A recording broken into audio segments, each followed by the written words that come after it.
Sa mga balitang pambansa, nakahanda na po ang Kamara na tumanggap ng panibagong impeachment complaint laban kay Vice President Sara Duterte simula po sa Pebrero 6. Kasunod pa rin yan ang pagtatapos ng one-year bar rule o isang taong ban sa paghahain ng impeachment laban sa Vice-Presidente. Ayon kay House Public Accounts Committee Chair Terry Redon, nakahanda po silang sundin ang tamang proseso ng impeachment batay sa saligang batas sa rules ng Kamara at desisyon ng Korte Suprema sa inilabas o na inilabas kamakailan lang. Nilinaw ng prosekusyon na ang proseso lang ng impeachment ni VP Sara ang tinabla sa huling desisyon ng Korte. Ibig sabihin, hindi pa rin nare-resolba ang nilalaman ng mismong impeachment complaint na pwede pa rin maging basihan ng susunod na reklamo.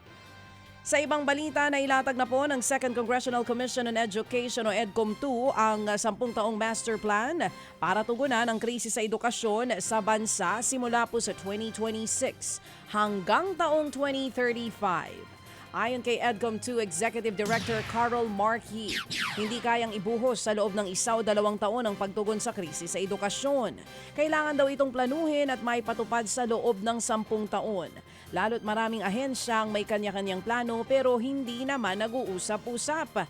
Kabilang po sa inilatag na reforma ng EDCOM-2 ang pagsasaayos sa curriculum sa grade school at sa K-12 program, pagtugon sa early childhood development programs at marami pang iba. Pagtitiyak po ng EDCOM-2, kayang abutin ang target sa binuo nilang national plan. Hindi po siya nakatali sa iisang personalidad o administrasyon. Kumbaga po, hindi lamang ito plano ng Administrasyong Marcos, gawa po siya ng iba't ibang leader natin sa Kongreso na hindi naman iisa ang partido. So sana po sa pamamagitan nun at sa prosesong yun, hindi siya nakadikit lamang sa isang administrasyon. Yan nga po ang tinig ni EDCOM-2 Executive Director Carol Mark Yu. Samantala, lumabas naman po sa pag-aaral ng ilang eksperto na talagang mabagal ang pag-unlad sa mga lugar po na pinamumunuan ng mga political dynasty. Paliwanag ni Dr. David Yap ng Congressional Policy and Budget Research Department, nawawala ang checks and balances sa mga lugar na pinaghaharian ng mga dinastiya. Ang ibig sabihin, sila-sila na lamang ang nasusunod sa kung anong mga programa at proyekto ang gustong maipatupad. Dahil tad-tad na ng magkakamag-anak ang iba't ibang posisyon sa kada LGU. Hirap din daw umunlad ang mga lugar na kontrolado ng political dynasties dahil iniipit ang mga posibleng kalaban sa negosyo at hirap makakuha ng mga mamumuhunan dahil napabayaan ang lugar. Dahil sa katagalan, hindi po naayos yung infrastruktura, pwedeng kasalanan ng dinastiya rin, na mahihirapan ngayon, sasabihin ng negosyante, ba't ako magne-negosyo dyan? Ano mapapala ako dyan? Pwede na lang pigilan yung mga permit. Pwede yun. Okay. Pwede na lang. O kaya kahit hindi nila pwedeng pigilan, yung kumbaga yung hindi mo na lang ipauusad. Yung nakatenga na lang.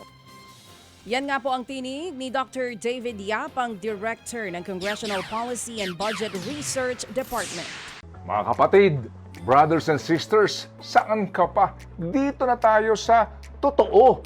Dito na tayo sa True FM. Mga kapatid, mag-subscribe and follow po kayo sa social media accounts ng True Network PH. Yan po kami, hanapin nyo lang True Network PH, Facebook, Instagram, YouTube, TikTok, and podcast. Mapa Apple or Spotify man yan, mahahanap nyo kami. Lahat ng mga napapanood at napapakinggan nyo po sa programa, nasa social media accounts namin yan. So paano mga kapatid?